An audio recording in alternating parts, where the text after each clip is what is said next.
हरिः ओं श्रीगुरुभ्यो नमः परमगुरुभ्यो नमः श्रीमदानन्दतीर्थभगवत्पादाचार्यगुरुभ्यो नमः नरसिंहोऽखिलज्ञानमतध्वान्तदिवाकरः जयत्यमितसज्ञानसुखशक्तिपयोनिधिः कल्याणाद्भुतगात्राय कामितार्थप्रदायिने श्रीमद्वेङ्कटनाथाय श्रीनिवासाय ते नमः।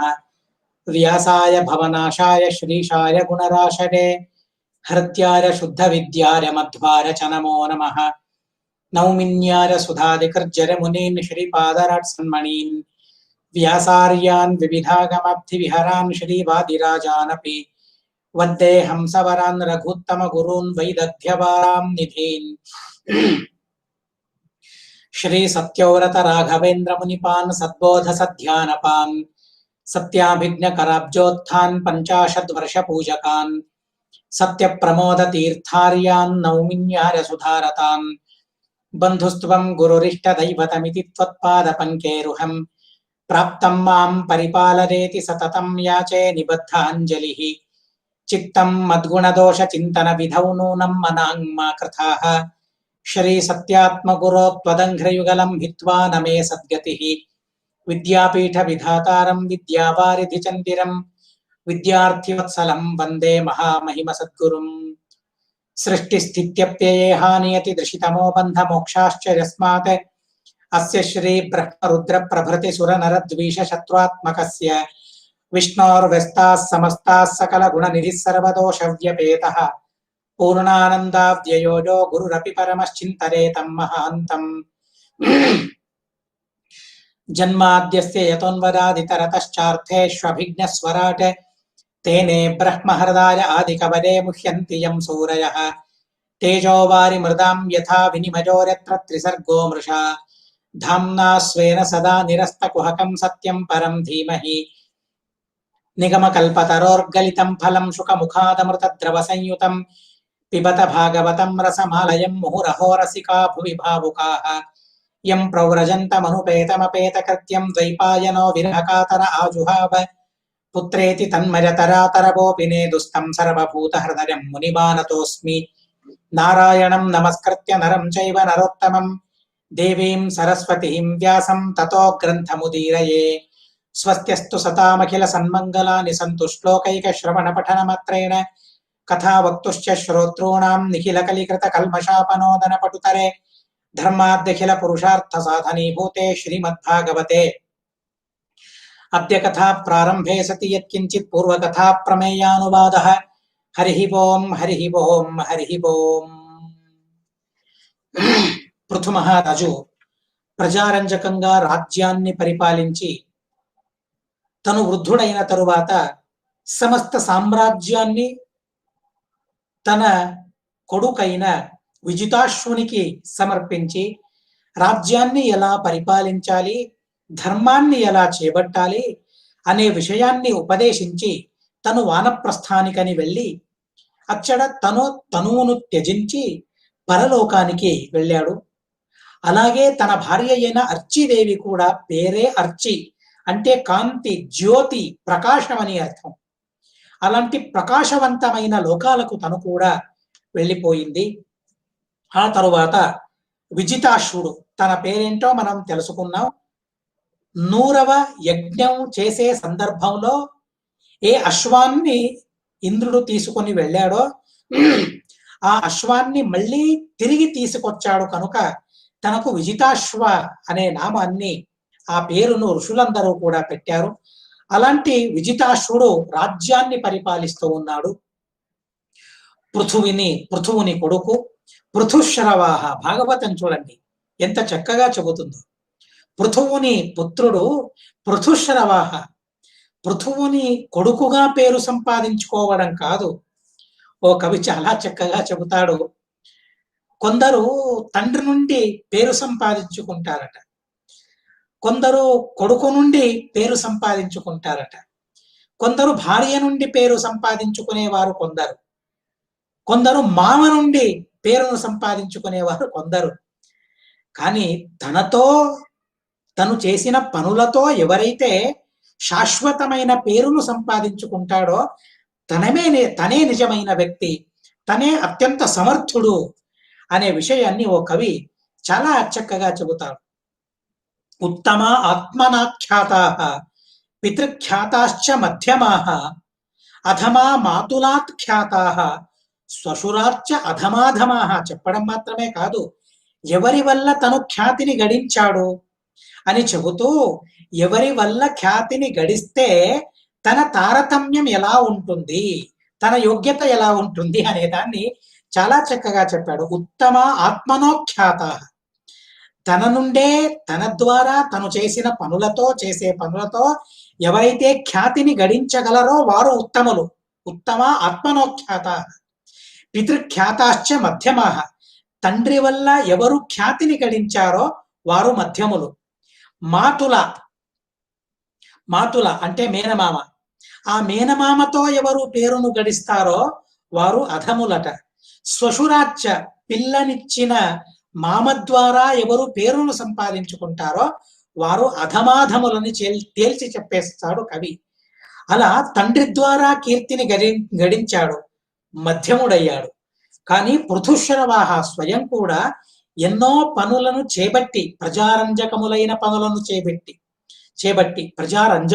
రంజకములు మాత్రమే కాదు, ఆ ప్రజలకు ఉద్ధారాన్ని కలిగించే, ప్రజలకు సద్గతిని కలిగించే పనులను వారితో చేయించి మహాఖ్యాతిని సంపాదించాడు. కనుక తను చేసిన పనులతో తను ఖ్యాతుడయ్యాడు, అలాగే తండ్రి పేరుతో కూడా తను ఖ్యాతుడయ్యాడు. అలాంటి అద్భుతమైన వ్యక్తిత్వాన్ని సంపాదించుకున్న మహా మేధావి, మహాయోద్ధ తను ఆ విజితాశ్వ. తనకు ఓ కోరిక కలిగింది, నేనొక్కడే రాజ్యాన్ని అనుభవించేది ఎందుకు? చూడండి ఎంతటి మహానుభావులు మన ఈ భారతావనిలో జనించారో, ఎంత అద్భుతమైన కార్యక్రమాలను చేపట్టారో, వారి మానసిక భావనలు ఎలా ఉన్నాయో ఒక్కొక్కరి మనస్సు చాలా విచిత్రంగా వ్యవహరించింది. విజితాశ్వుడు మనసులో అనుకుంటాడు, తండ్రి నాకు ఇచ్చాడు రాజ్యం నిజమే, కానీ నేను ఎవరికైనా ఇవ్వచ్చు. ఇప్పుడు నా సొంతం ఈ రాజ్యం, తండ్రి లేడు, ఇప్పుడు అడగాలన్నా తండ్రి లేడు. కనుక తన మనసులో ఓ ఆలోచన తట్టిన వెంటనే ఆ పనిని అక్కడికక్కడే చేసేశాడు. ఏమనుకున్నాడు, నాకు 9 తమ్ముళ్ళు ఉన్నారు, ఆ 9 తమ్ముళ్ళు కూడా రాజ్యాన్ని ఏలితే నా భారం కూడా తక్కువ అవుతుంది అని ఆలోచించి తన తమ్ముళ్లకు రాజ్యాన్ని, ఒక్కో ప్రదేశాన్ని వారందరికీ కూడా అందించాడు. భ్రాతృభ్యో భ్రాతృవత్సల హర్యక్ష, తనకు పూర్వ దిక్కును అందించాడు. ధూమ్రకేశుడనే తమ్మునికి దక్షిణ దిగ్భాగానికి రాజుగా చేశాడు. వృక అనే తమ్మునికి పశ్చిమ దిగ్భాగంలో తనను అధిపతిగా చేశాడు. అలాగే చివరి వాడైన ద్రవిణునికి మిగిలిన సామ్రాజ్యాన్ని, మిగిలిన భాగాన్ని తనకు అందించాడు. ఇలా తను రాజ్యాన్ని పరిపాలిస్తూ ఉన్నాడు. ఇంద్రునితో తన మైత్రి చాలా చక్కగా కుదిరింది. ఎప్పుడైతే ఆ అశ్వాన్ని సంపాదించుకోవాలని ఇంద్రునితో యుద్ధం చేయడానికి వెళ్ళాడో, ఆ తరువాత ఆ యుద్ధాన్ని మానుకుని తండ్రి 100వ యజ్ఞాన్ని చేయలేదు. అలాంటప్పుడు ఈ విజితాశ్వుడు, పృథుకుమారుడైన విజితాశ్వుని పైన ఆ ఇంద్రునికి చాలా చక్కని ప్రేమ కుదిరింది. అలా వారిరువురు మిత్రులయ్యారు. మిత్రులనే తరువాత తను ఆ ఇంద్రుని నుంచి ఓ శక్తిని పొందాడు. ఏం శక్తి అంటే అంతర్ధానమయ్యే శక్తిని పొందాడు. ఉన్నట్టుండి మాయమయ్యే శక్తి అది. అక్కడే ఉంటాడు కానీ ఎవరికీ కనిపించడు. అలాంటి శక్తిని ఇంద్రుని ద్వారా పొందాడు. కనుక తనను అంతర్ధాన అనే పేరుతో అందరూ పిలిచారు. యజ్ఞాశ్వాన్ని సంపాదించుకొని వచ్చాడు కనుక విజితాశ్వ అనే పేరుతో ప్రఖ్యాతుడయ్యాడు.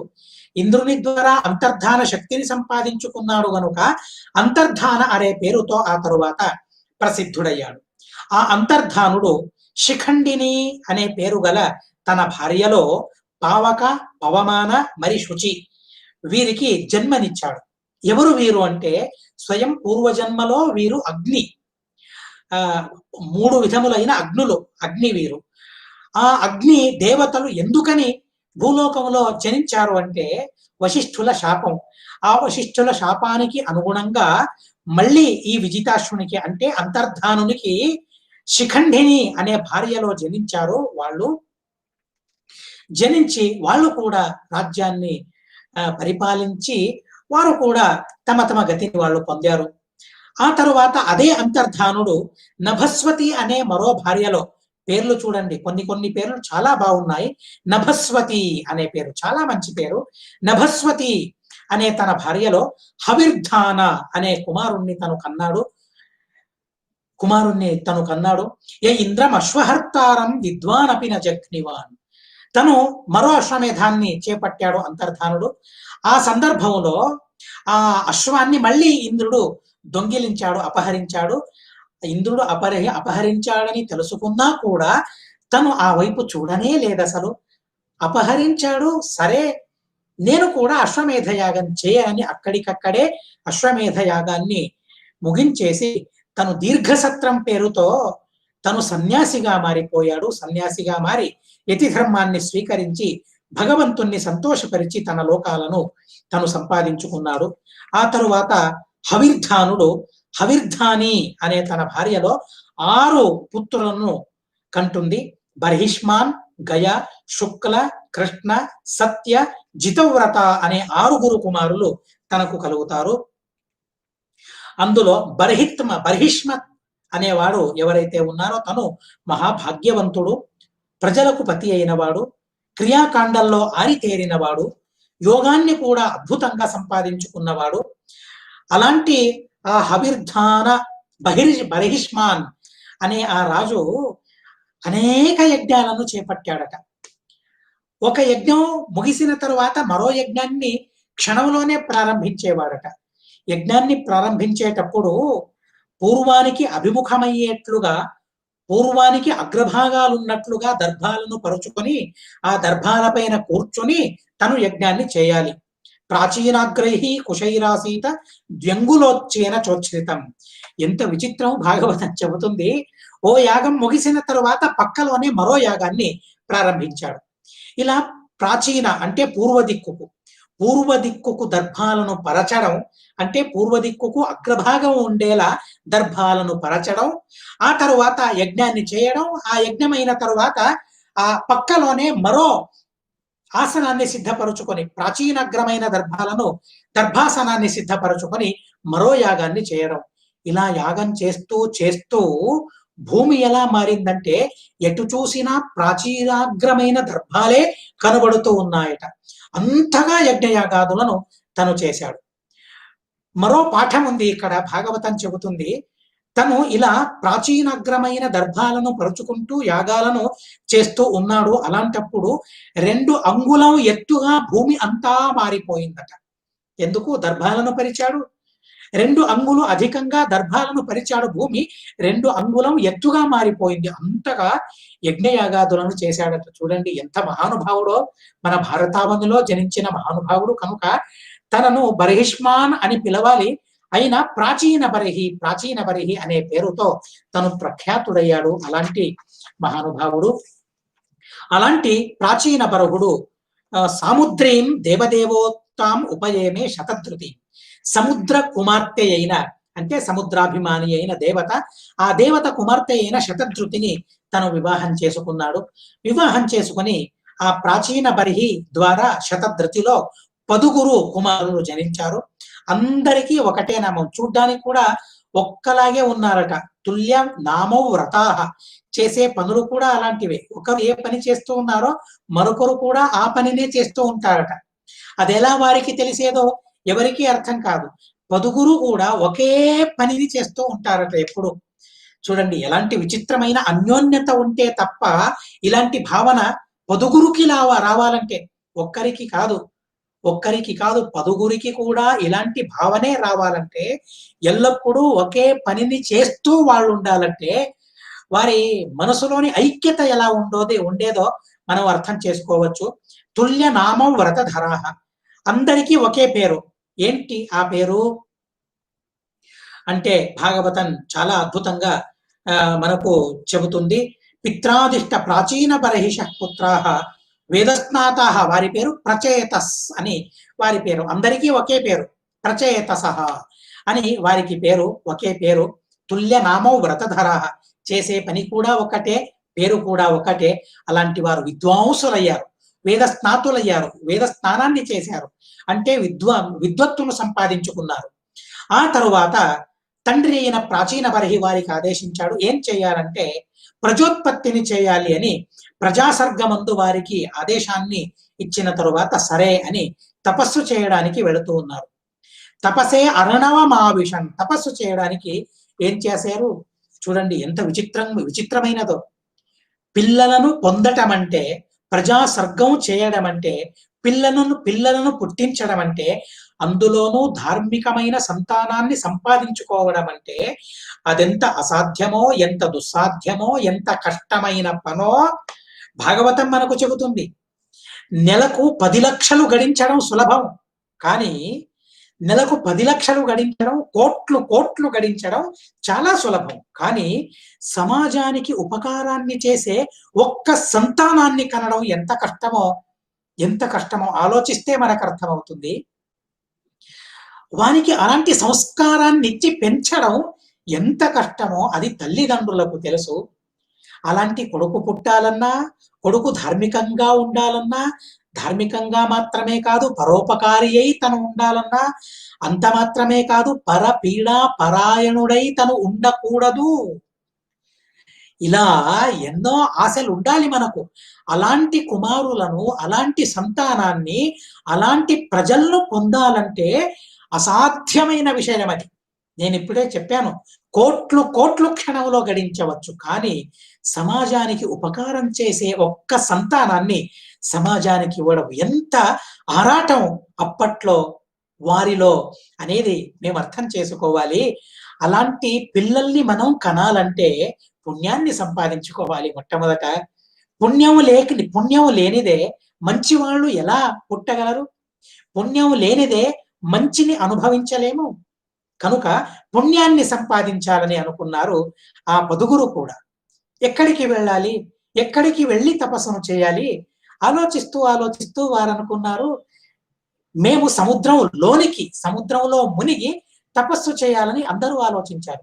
ఇదేదో చాలా బాగుందే, ఎవరి ఆటంకం కలగదు, దేనివల్ల విఘ్నం మనకు రాదు అని ఆలోచించి సముద్రంలో మునిగి తపస్సు చేయాలని ఆలోచన చేశారట. చూడండి, ఈ వరకే మనం విన్నాము, యోగేషుచ నిష్ణాత. ప్రాచీన బరిహి తను క్రియాకాండంలో నిష్ణాతను సంపాదించుకున్నాడు, యోగ శాస్త్రంలో కూడా తనకు నిష్ణాత ఉంది, నిష్ణాతుడు తను. అలాంటి ప్రాచీన బరిహి సంతానం ఇది. ప్రచేతసులంటే ప్రాచీన బరుహిని కుమారులు వీళ్ళందరూ. కనుక ఆ యోగశాస్త్ర ప్రావీణ్యత వీరికి కూడా అబ్బింది. సముద్రంలో మునగడం అంటే సులభమాది, ఏదో 1 రోజు 2 రోజులని కాదు. వారి ఆలోచించిన విధానం ఎలా ఉందో చూడండి. 10 వర్ష సహస్రాణి తపస్యంత తపస్వినః. 10,000 సంవత్సరముల వరకు ఆ సముద్రంలో మునిగి తపస్సు చేశారట. చూడండి, మళ్ళీ మన భారతావని ఎలాంటి అద్భుతమైన వ్యక్తులను పొందిందో, ఎలాంటి ధీరులైన ప్రజలకు ఆధారమయ్యిందో మన ఈ భారతావని. సామాన్యులకు ఈ అవని, మన భారతావని ఆధారమైనది కాదు. ఏదో లౌకికమైన వ్యాపారాలను, ఇప్పటి విజ్ఞానాన్ని ప్రచారింపజేసిన వ్యక్తులను కన్న భూమి కాదు మన ఈ భూమి, మన ఈ భారతదేశం.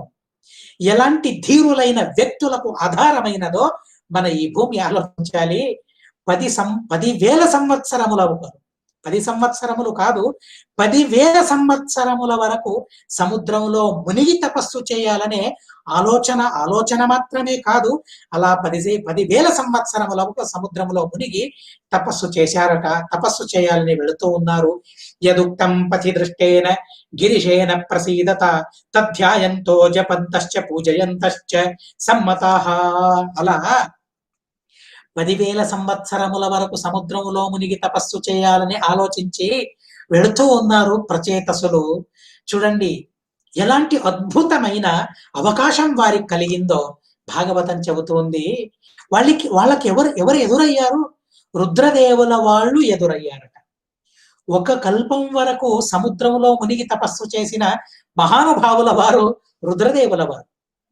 10 కల్పం తపశ్చీలనం, 10 దినకల్పముల వరకు సముద్రంలో మునిగి తపస్సు చేసిన మహానుభావులు రుద్రదేవుల వారు.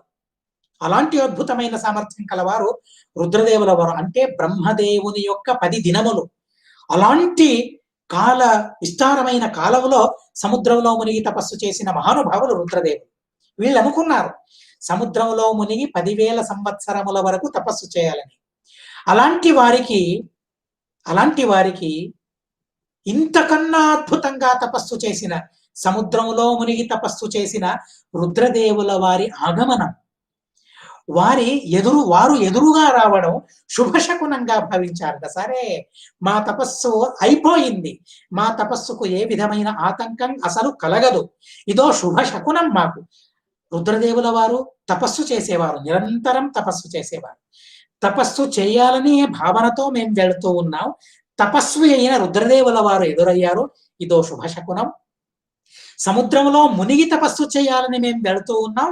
సముద్రంలో మునిగి తపస్సు చేసిన మహానుభావులైన రుద్రదేవుల వారు మనకు ఎదురుగా రావడం, అది మనకు శుభశకునం అని భావించి రుద్రదేవుల వారికి సాష్టాంగ ప్రణామాలను చేశారట. చేసి ప్రార్థిస్తూ ఉన్నారు.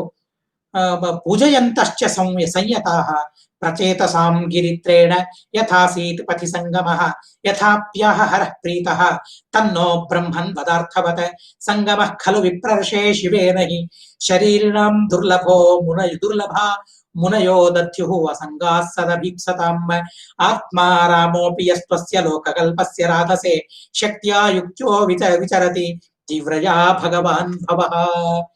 చూడండి, ప్రచేతసులకు అలాంటి రుద్రదేవులు ప్రత్యక్షం అవ్వడం అంటే, రుద్రదేవుల వారి ఉపదేశాన్ని వారు పొందటం అంటే ఎంత అద్భుతమైన ప్రారంధమో వారిది, ప్రచేతసులది. కనుక ఎలా వారిరువురి సంగమం జరిగింది, వారిరువురి మధ్యలో జరిగిన సంవాదం ఏంటి, ఆ విషయాలన్నింటినీ విస్తారంగా చెప్పాలని అడిగిన తరువాత, విదురుల వారు అడిగిన తరువాత మైత్రేయుల వారు చెబుతూ ఉన్నారు. తండ్రి మాట విన్న ప్రచేతసులు ఆ మాటను శిరసా ధరించి, చూడండి, సాధవ, ఎవరు సాధువులు? తండ్రి మాటను జవదాటని వారు సాధువు, తండ్రి మాటను నిలబెట్టిన వారు సాధువులు. ఏదో చేయాలనే భావనతో చేసిన వారు కాదు, తండ్రి మాటను జవదాటని వారు, తండ్రి మాటను నిలబెట్టిన వారు, వారే నిజమైన సాధువులు. ప్రచేతసులను సాధువులు అని సంబోధిస్తూ ఉన్నారు. ఎందుకని? రుద్రదేవులను వారు ప్రత్యక్షం చేసుకున్నారు, అందువలన వారు సాధువుల.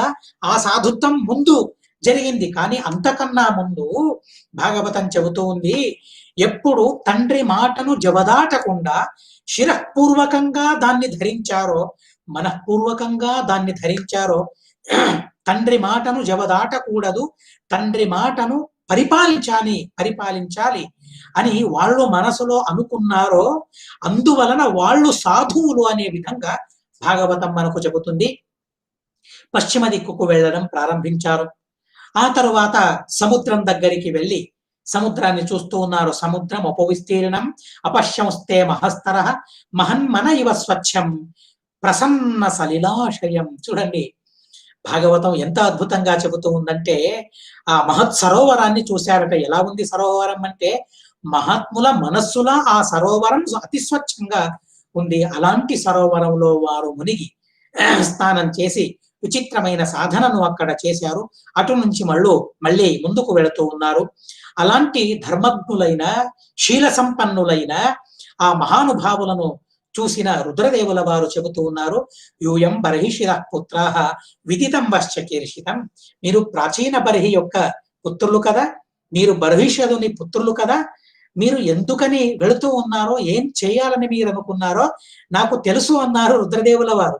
వశ్చకీర్షితం విదితం, ఏం చేయాలనుకున్నారో నాకు తెలుసు, మిమ్మల్ని అనుగ్రహించడానికి నేను వచ్చాను అని చెబుతూ ఉన్నారు. అనుగ్రహాయ భద్రం వహ ఏవం మే దర్శనం కృతం, ఇలా నా దర్శనాన్ని మీకు ఇచ్చాను అని చెప్పి అద్భుతంగా భగవంతుని గుణ మహిమలను ప్రతిపాదించే అద్భుతమైన స్తుతిని చెబుతూ ఉన్నారు. ఇది రుద్రగీత అని ఈ భాగవతంలో అత్యంత ప్రసిద్ధమైన గీత ఇది.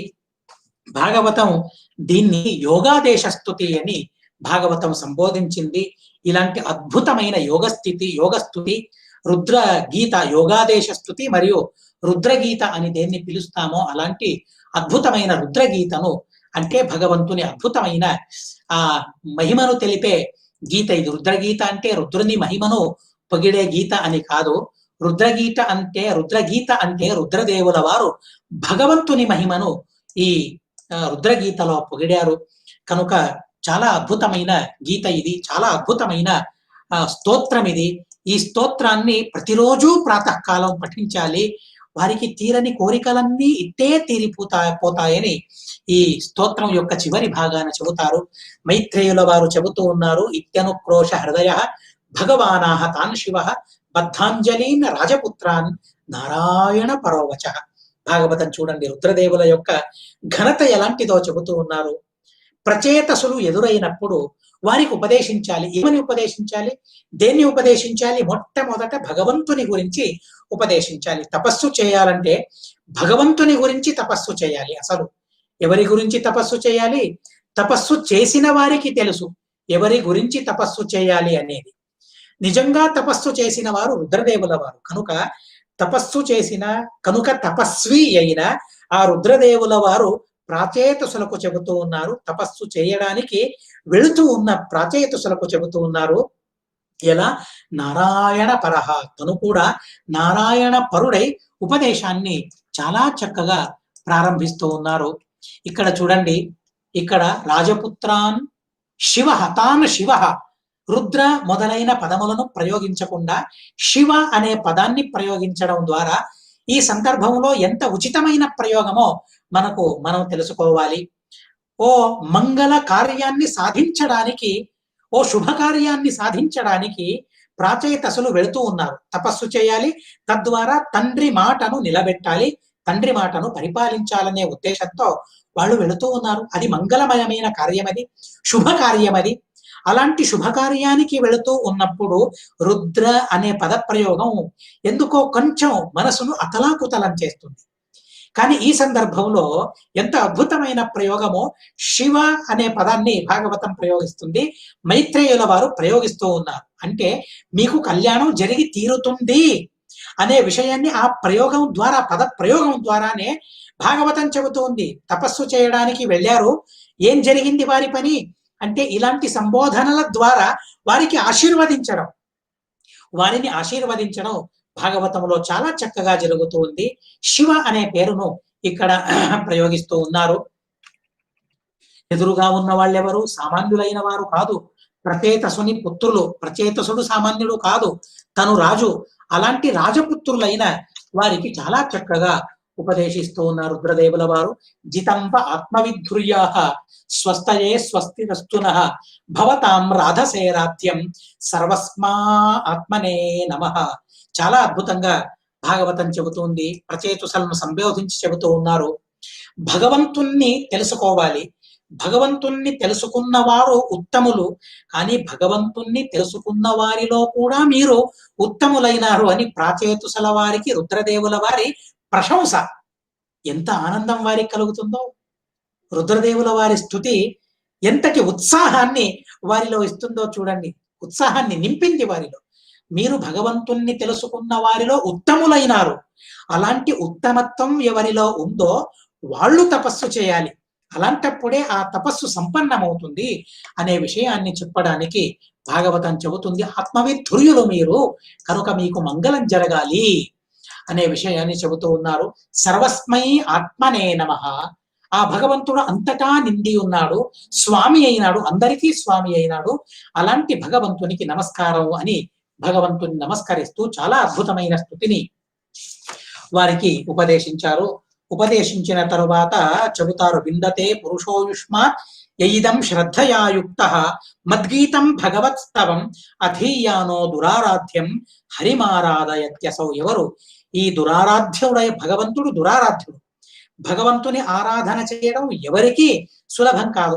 అటువంటి భగవంతుని ఆరాధనను చేయాలంటే రుద్రదేవుల వారు ఉపదేశించిన ఈ స్తోత్రాన్ని ఎవరైతే చెబుతారో, ఎవరైతే చదువుతారో, ఎవరైతే ప్రత్యేకంగా వింటారో వారి కోరికలన్నీ కూడా ఇట్టే తీరిపోతాయి. భగవంతుని ఆరాధన చేసిన వాళ్ళు అవుతారు.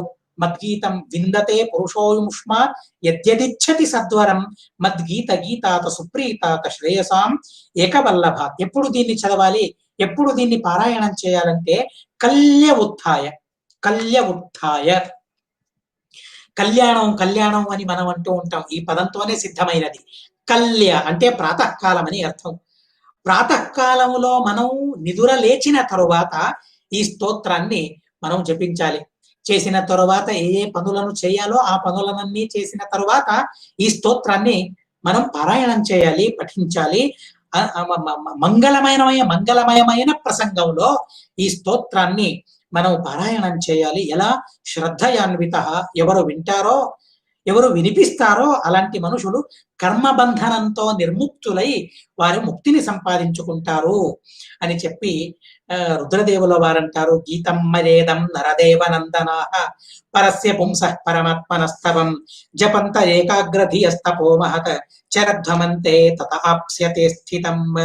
ఇలాంటి భగవంతుణ్ణి మీరు స్మరిస్తూ ప్రతిరోజు కూడా అద్భుతంగా ఆ భగవంతుని విచిత్రమైన మహిమను అనుసంధానం చేసుకుంటూ ఇలా ధ్యానం చేస్తే మీకు ఈప్సితమైన వరమేది, ఈప్సితమైన ఫలం, మీరు దేన్ని అనుకున్నారు, మీ అభిష్టమైన ఫలం ఏదైతే ఉందో ప్రజోత్పత్తిని చేయాలి, తండ్రి మాటను పరిపాలించాలి, ధార్మికులైన సంతానాన్ని సమాజానికి ఇవ్వాలి, భగవత్ పూజా రూపంతో ఆ ప్రజా సృష్టిని చేయాలనే మీ ఈప్సితం ఏదైతే ఉందో, మీ అభిలాష ఏదైతే ఉందో మీ అభిలాష తీరిపోతుంది, సంపన్నమవుతుంది. కనుక ఆ భగవంతుణ్ణి నిరంతరం ధ్యానించండి, స్మరించండి అనే తత్వాన్ని ప్రాచేతసులకు రుద్రదేవుల వారు చాలా చక్కగా ఈ రుద్రగీత ద్వారా, యోగాదేశ స్తుతి ద్వారా ఉపదేశించారనే విషయాన్ని తెలుసుకుంటూ అస్మత్ గురువంతర్గత తాత్విక దేవతాంతర్గత భారతీయ రమణ ముఖ్య ప్రాణాంతర్గత